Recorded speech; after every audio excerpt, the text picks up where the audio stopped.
Hey everyone, welcome to iRetire4Him. The month of February, Bruce and I thought it would be fun to bring in 4 incredible interviews of people living out their faith in their retirement.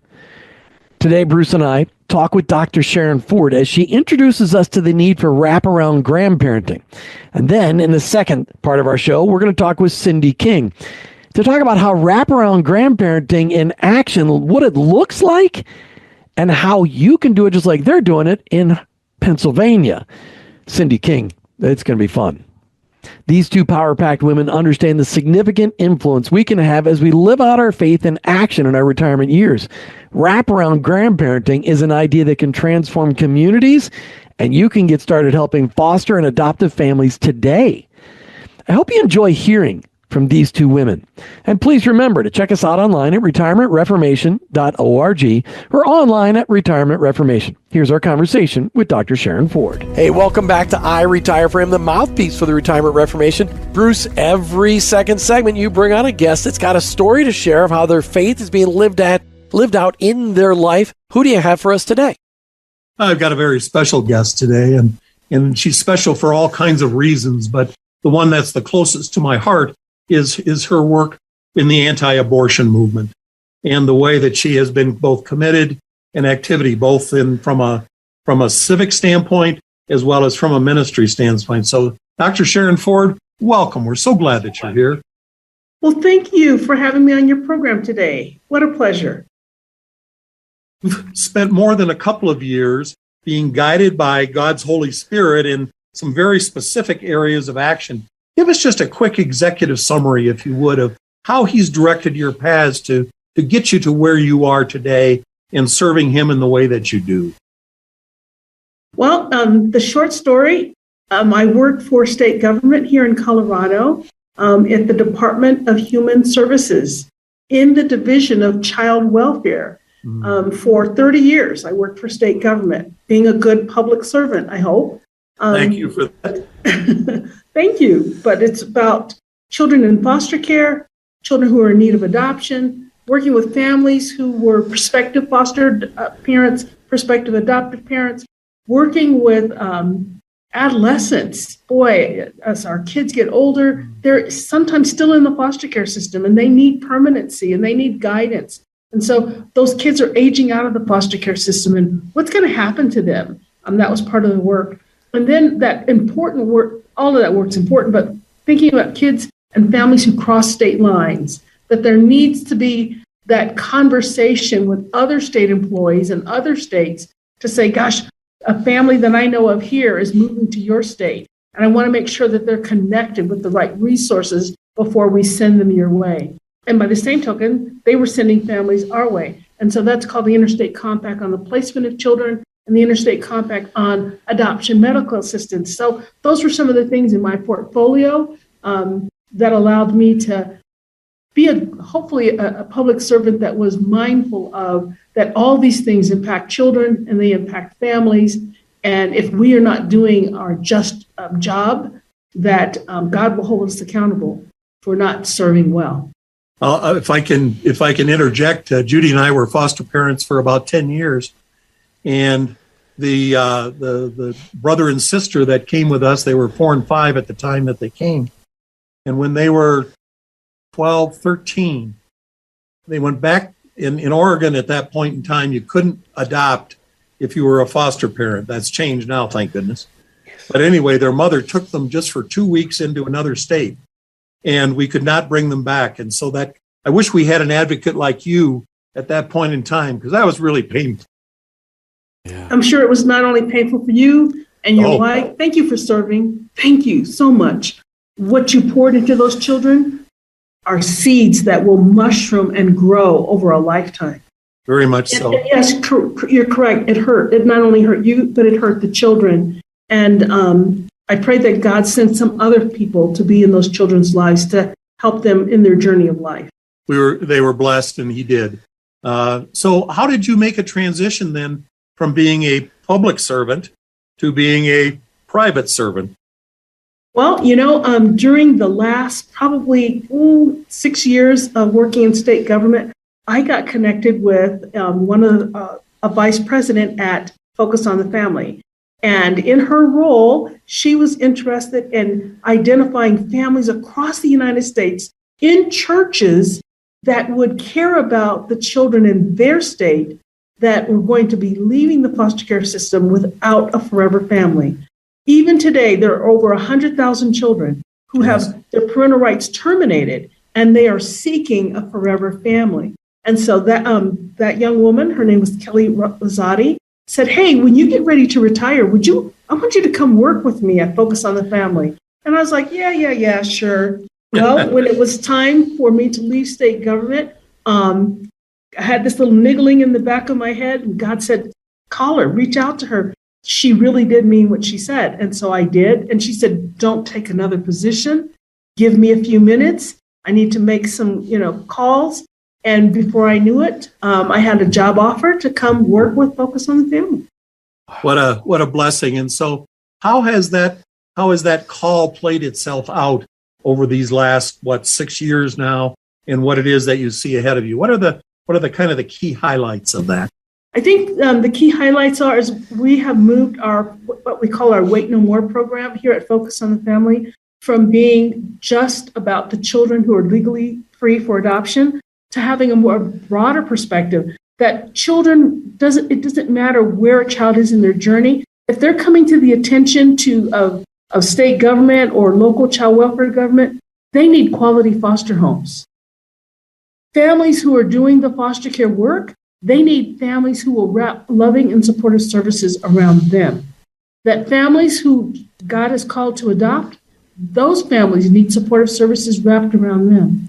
And they're through this journey of caring for children who have trauma histories, that those families need to be equipped and supported. And so one of our roles is to not just say, hey, come be a foster parent. Oh, hey, come be an adoptive parent. But who in your church, who in your community will love on you and care for you as you're caring for vulnerable children, so that you know that you're not walking alone. God says, I'll never leave you nor forsake you. And so if God's not leaving us or forsaking us, that he has people in the pews, maybe not in your church, but in someone's church that will stand up and be supportive of you and the children that you're caring for. And that's what he asks his bride to do. There's about 40 million, quote unquote, retired Jesus followers who are not active in ministry at all, other than attending church, perhaps. And so the call that you just made, without calling it a call, to the audience that we serve, I think has a really unique opportunity to it and a huge need. Matter of fact, I was at a conference recently, and I think I heard the number that there were 400,000 children in the foster care. Is that about a right number? That's a right number. Hey, if every church, if there would be grandparents, older folks, and younger folks that would partner together as the Church of Jesus Christ, we could fix that problem in a couple of months. Exactly. I ask people, I say, God didn't say that we're supposed to do everything. He only asked you to do your piece. What is the piece that God is asking you to do? Everybody can do something. Everybody can cook. Somebody can cook. Someone can clean. Someone can sit down and have a cup of coffee with you and just be a good listener. Someone can come in and watch your children while you sleep. Just get the extra rest that you need.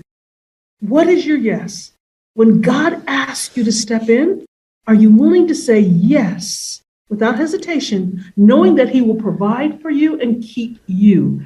And when you say yes to him, boy, what a difference that makes in the life of that child that you're touching, the life of that foster family, that adoptive family.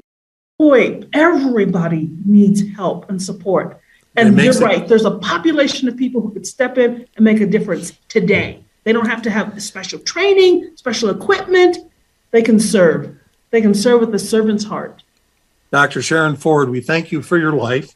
We thank you for your ministry. And Jim, do you have a question? I got two questions because one of the things, I know. Well, this is a very touching spot to our lives. Martha and I had two foster children, one of which we got to adopt, and is now my grandchildren through my foster daughter. My adopted daughter is graduating from high school in a couple of weeks, and all of my kids are now fostering. But it's a battle, Sharon. They're in 3 different states: Minnesota, Florida, and Missouri. In Florida, foster parents don't have to battle the system near as much because the system is very clear to make kids available for adoption as quick as possible. In Missouri, my kids are so frustrated they want to give up because the system is just so messed up. I mean, and my kids in Minnesota, they live in Minnesota, they knew what to expect. How can we speak encouragement into potential families, no matter what their age is, to get involved, because the system at times could cause aggravation? Something that I've learned the hard way is that if it's too easy, people don't pay attention to it. That friction, it grows muscles. And as you grow that muscle of advocacy, as you grow that muscle of prayer, God will see you through. Because if you give up when there's friction, you're going to give up when that child has friction in your home. I don't want you to give up. I want you to trust God and to lean into Him and to keep moving forward and to ask for help. You can contact me at Focus on the Family, and I'll be your encourager. I'll remind you that God's called you to do the work and that He will keep you in the work if you trust Him. I'm giving all three of my kids your name. All right, so last question. You're over 60 and you retired and started a brand new career. Can you imagine anything more wonderful than what God has for you in this next stage of life? No, I can't imagine. Because, see, this stage is a rich stage. He told me that He would keep me as long as I did what He asked me to do. Do my knees hurt some days? Yes. Do I get tired maybe earlier in the evening than some young person? Yes. But every morning, His mercies are new. Amen. Every morning, He reminds me of what He's called me to do. And He outlines my steps. And I'm like, God, I'm just trying to be obedient to You. And as long as I'm obedient, He's going to provide. And that's what I trust Him to do. Wow. Dr. Sharen Ford, thanks for being on iRetire4Him today. Really appreciate it. God bless your work and may it continue. Thank you so much, gentlemen. We'll be right back with more on iRetire4Him, talking about working past 60, having to work. Recreating Retirement is an interactive small group study helping you to move from nothing to what's next. You can join us on Wednesdays at 6 p.m. East Coast time on Facebook Live. Our goal for this study is to provide a group setting for interaction and new ideas while leading you through a first step in your journey from retirement to reformation. Here's the big idea. During the next 5 years, 5,000 small groups will experience this journey of discovery in churches and faith-based organizations across the country. Is your church a place where recreating retirement needs to be planted? Join us online to experience the study or prepare to lead a small group at your church or ministry. Email us at contactus@retirementreformation.org or go to our website at retirementreformation.org. That's retirementreformation.org. So much fun to see the enthusiasm seep out of Dr. Ford as she talks about the concept of wraparound grandparenting. Now let's hear from Cindy King and how she's putting this idea into action in Pennsylvania. Hey, welcome back to iRetire4Him. As we do in every second segment, we always bring on a special guest. Well, Bruce brings out a special guest in order for us to capture what they're doing that has to do with the stuff that we're doing. And today, I have a feeling, Bruce, you might be going into the conversation of wraparound grandparenting. Bruce, who do you have today? Well, I'd like to introduce our audience to Cindy King. And Cindy, we're just so glad that you're on. As Jim mentioned in our prior conversation, we've been trying to do this for a long time. So welcome. We're so glad that you're here. Thank you. I'm so glad I can be here. Good. So let's talk about what's the pathway that God has taken to bring you to this point in your career and the impact that you're having. So give us just a quick shot of the journey that God has got you on to put you to where you are, and then we'll go from there. All right. A quick shot is not always an easy thing to do. So I started out in education. I was a first grade teacher, loved it, but always knew I wanted to be a foster or adoptive parent. When my husband and I were first dating and I brought up that topic, it was not something he was interested in, not something he had ever thought of doing. But he graduated with a bachelor's in psychology, and there's not a whole lot you can do with that until you have a master's except casework. So God was bringing him around to that idea also. So we have been foster parents off and on for the last 30 years, which definitely brought us into this fostering realm. Brought me into more than that, in that I ended up getting my master's in human services counseling, mostly so that I could help support foster families, adoptive families, once they were in the challenging messiness of raising children who had experienced trauma, and helping them understand why their children had the behaviors they did and best practices in parenting those children. As you take a look at the experiences that you have and able to look out over the landscape of the culture that we all live in, how would you describe the current state of affairs in the needs of children that have trauma and foster parents to become available? And then perhaps we can then talk about some wraparound grandparenting ways to be able to support them. So how do you see the landscape of fostering now from the chair that God's got you sitting in? The foster care system is a mess, and I think everybody knows that, even those working in it. The government was never meant to be a parent, and the government makes an awful parent. But it's the system that we have, mostly because the church gave up its own responsibility, which was to care for orphans and widows. And this was our job from the beginning. And I believe history tells us that we actually invited the government in to help us with that. And here's where we are. So it's a mess within the system. It's a mess in how we prepare people to be foster parents. It's a mess in that we don't have enough people to be foster parents. And so we have children in Pennsylvania here. We have children sleeping in CYS offices because they don't have enough homes in which to place the children, or they're even getting hotel rooms and caseworkers are sleeping there with the kids for a few nights until they find homes. Putting teenagers in juvenile detention centers because they don't have placements for them, not because they need to be there. So it's a mess. And we as God's people need to be stepping up to care for children. But then we can't just say that everyone needs to be a foster parent, because I don't believe that everyone is designed to be a foster parent. But we are all called to do something. And so I am totally committed to helping bring what we here in Pennsylvania call care communities around each foster family, adoptive family, kinship family, to support them. It's a structured community of support and prayer.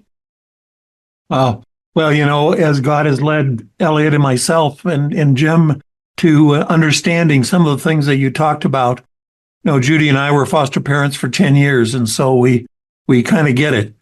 And being a foster parent is really hard when you're dealing with traumas that you may not be familiar with, you may not know how to handle, may not know what to do. And so is it accurate that we see many couples that step into the fostering role within 6 to 9 months later, then they step back out of it because it's too hard, and they don't have the support that they had hoped would come perhaps from the church, and it's not there?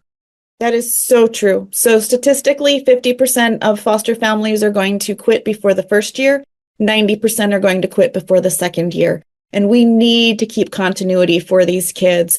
It is a lonesome, isolating place to be. And I think the fault lies in every party. I think that the fault, part of it goes to caseworkers, in that we don't have adequate trainings. And so we don't know what we're getting into. I don't think we can ever completely prepare someone, but I do think we can do a better job with our trauma trainings. I also think foster parents are at fault because we tend to not ask for help until it's too late, till we've reached that breaking point. We feel like God called me to do this. I should be able to do it, instead of God has probably given me a community and I need to reach out. But then I think it's also the fault of the church that oftentimes looks at foster families kind of as wow, that's great that God gave you that calling. I could never do what you're doing, period. And there's no more conversation about how could I really help you and support you.